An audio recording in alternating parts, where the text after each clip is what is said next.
Je suis le professeur Mamadou Fall. J'ai enseigné une trentaine d'années au département de géologie de la faculté des sciences de Dakar, de la géologie.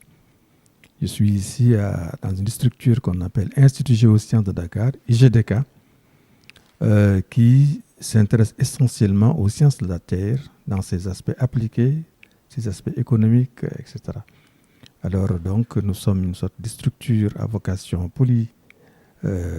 scientifique qui emploie toutes les formes de programmes, toutes les formes de disciplines de la géologie pour former à ce qu'on appelle des ingénieurs géoscientistes dans les domaines, tous les domaines de la géologie, que ce soit l'hydrogéologie, l'eau, les phénomènes d'hydrologie, l'eau superficielle, les phénomènes des mines, du pétrole, du gaz, des phosphates, du fer, de l'or, etc. Le géologue connaît de toutes ces disciplines. La géologie de la région du Dakar est caractéristique pour plusieurs choses. D'abord, ce qui est plus important, c'est que nous sommes dans une presqu'île. Presqu'île, ça veut dire quelque chose qui est presque une île.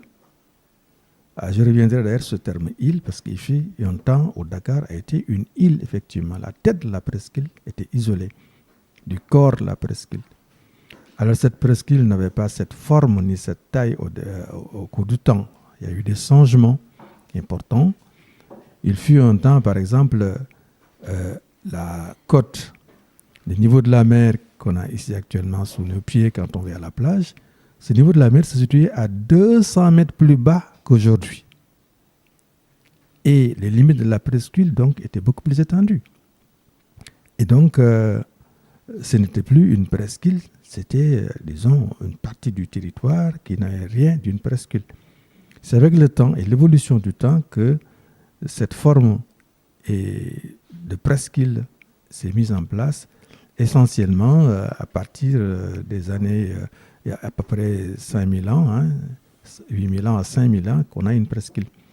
Il fut un temps, il y a 3000 ans, Dakar, la tête de Dakar, notamment le plateau, les zones de Médina, était une île. Et la mer coupait donc la presqu'île entre, disons, la mer au niveau de Thiaroye et la mer au niveau de Golfe Nord, la mer au nord. Donc c'était une île. Alors, cette île de Dakar, évidemment, a subsisté à cette invasion de la mer. Pourquoi ? Parce que simplement, dans la zone du plateau, donc quand vous quittez le plateau, que vous arrivez jusqu'à la limite de la Médina, c'est une zone haute qu'on appelle un ors, qui était très élevée. D'ailleurs, si vous êtes au plateau, la mer, vous l'avez peut-être 5, 6, 10 mètres sous vos pieds. Effectivement. C'est là qu'on l'appelle le plateau.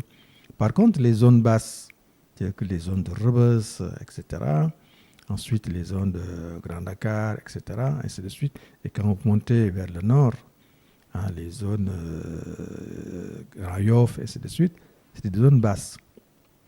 Mais beaucoup de ces zones avaient quand même pu subsister, étaient restées dans l'île, attachées à l'île de Dakar.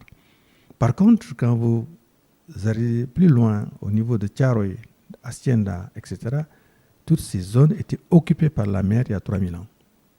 C'est important de le noter. Il y a 3000 ans, nous avons la mer dans toutes ces zones, comme que l'Hacienda, les Thiaroye-Kao, etc., jusqu'au nord. Et c'est les zones les plus sensibles aux inondations. Parce que simplement, en se retirant après, la mer a laissé des zones basses. Effectivement, où il y avait des zones creuses, des dépressions interdunaires, où il y avait beaucoup de végétation. Et les Wolofs appelaient ça les Niayes. Les Niayes sont caractérisés par une végétation luxuriante, avec des cocotiers, des palmiers à huile, beaucoup d'herbes, des tifacées, qu'on appelle les barakh en Wolof. Toutes ces végétations-là se développaient beaucoup à partir de Tramina dans ces zones-là. En même temps, le reformatage donc, de cette partie qui est devenue ensuite continentale, alors a laissé sur place des ensembles dunaires où on avait donc des zones hautes, les sommets de dunes, et puis les dépressions interdunaires. C'est dans ces dépressions que sont installées effectivement les Niayes et cette végétation-là. C'est des zones donc qui sont là, et puisque c'est un milieu sableux, les sables donc reçoivent les eaux de pluie, il se forme ce qu'on appelle une nappe d'eau, une nappe douce dans ces formations géologiques-là. Alors cette nappe-là, évidemment, quand il pleut beaucoup, alors elle se remplit d'eau et les dépressions sont pleines, il y a des lacs, etc. Mais si effectivement il ne pleut plus suffisamment, la nappe va baisser et les lacs qui étaient même au sein des creux peuvent s'assécher. Alors nous avons connu pour cette zone de Dakar, notamment la presqu'île, qu'il y a eu beaucoup de phases d'inondation qu'il y a eu au cours du temps. Alors, parce que simplement, il y a un paramètre qui est facilement utilisable, qui permet de savoir si on est en période de haute, avec beaucoup de pluviométrie, et des périodes de moyenne pluviométrie et des périodes de basse pluviométrie. Alors ce paramètre, ce qu'on appelle le module du fleuve Sénégal. C'est le volume d'eau en mètres cubes qui traverse une portion du fleuve mesuré en mètres cubes par seconde. Alors ce module est mesuré depuis les années 1903. C'est ainsi qu'on a connu des années, par exemple, où le module était très haut, donc des zones pluvieuses certainement, effectivement, et puis des zones où effectivement le module était plus bas. Par exemple, les années 1913 et 1941, c'était des années avec le module très bas, certainement donc sécheresse, etc. Et puis les années 75. Mais entre deux périodes de sécheresse, il y a une période de pluviométrie qui augmente progressivement jusqu'à atteindre des sommets. Par exemple, c'est ce qui s'est passé dans les intervalles entre 1913 et 1941, entre 1941 et 1975. Et depuis 1975, alors la pluviométrie est en train de remonter progressivement dans le Sahel. Je ne parle pas seulement de Dakar, mais dans tout le Sahel. Parce que simplement, les mesures du fleuve Sénégal, les mesures des modules le montrent. Cette remontée progressive se met en place donc progressivement. Et on s'est rendu compte que la moyenne était franchie. La moyenne du module était franchie à partir de 1985. Alors, un de mes anciens professeurs, il y a à peu près 40 ans, a sorti dans une revue scientifique très cotée, qu'on appelle Nature, un article avec un de ses collaborateurs qui a travaillé ici à l'Orstom pendant longtemps également. Alors, un article disant que la pluviométrie au Sahel reviendra à partir de 1985.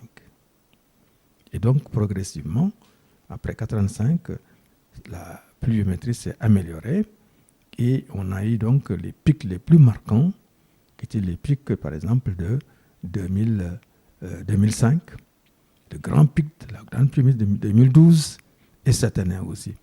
Puisque les remontées, comme les descentes donc, de la pluviométrie, se font d'une façon linéaire. C'est par saccades. La nature en général agit toujours en saccades. Alors, ce qui fait que donc, nous sommes dans cette phase-là, effectivement, d'une remontée spectaculaire, alors qui s'est installée. Malheureusement, évidemment, les zones intéressées, qui sont très variées, il y a des zones où il y avait certainement des dunes avec une nappe en dessous et des interdunes. Les gens sont venus habiter et sur les dunes et dans les interdunes, etc. Et donc, au-dessus de la nappe, cette nappe s'est mise à remonter progressivement depuis 1975 et puis voilà, a atteint maintenant des niveaux très élevés, ce qui fait que donc, c'est ça la cause de ce qu'on appelle des inondations. Ça va continuer parce que ces pics-là environ peuvent durer facilement une dizaine d'années. Une dizaine d'années de périodes pluvieuses avant que s'amorce à nouveau une période, disons, de sécheresse relative. Donc, ça peut durer longtemps encore. Mais ça se fait par coup.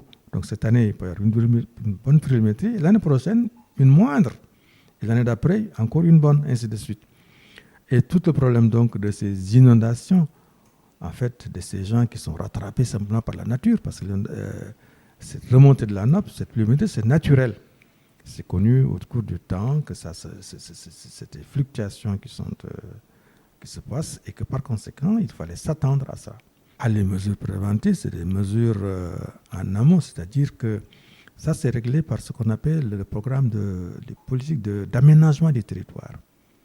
Chaque coin de la terre, chaque coin de son territoire, de son quartier, normalement, doit être connu sur le plan de sa géologie, de son hydrogéologie, de sa topographie, donc la nature du sol. Est-ce que c'est un sol perméable qui peut être effectivement absorbé de l'eau, ou bien un sol imperméable, etc. Est-ce qu'un sol qui peut supporter facilement des bâtiments, à quelle hauteur, et ainsi de suite. Mais ça, c'est les b.a.-ba que un État doit connaître, etc. Et je suis sûr qu'au Sénégal, toutes ces choses-là sont bien connues, et des prévisions sont faites. Alors, il y a eu, dans les années 2012, etc., des activités qui étaient menées dans le domaine pour le problème des inondations par l'Agence nationale de recherche scientifique, qui était dirigée alors par Madame Sophie Gladima, actuelle ministre du Pétrole. Elle avait fait un document fort important, avec notre aide, notre participation et d'autres collègues. Nous avons fait beaucoup de documents sur les inondations. Alors, le président Macky, qui venait de prendre part à la direction du pays, etc., de prendre la direction du pays, a aussi émis un certain nombre de recommandations qui étaient au nombre 10 ou 12, je ne me rappelle plus tellement, où toutes les phases de prévision et de prévention étaient prévues, étaient dans ce document-là. Est-ce qu'on peut les appliquer? Est-ce qu'on a pu les appliquer?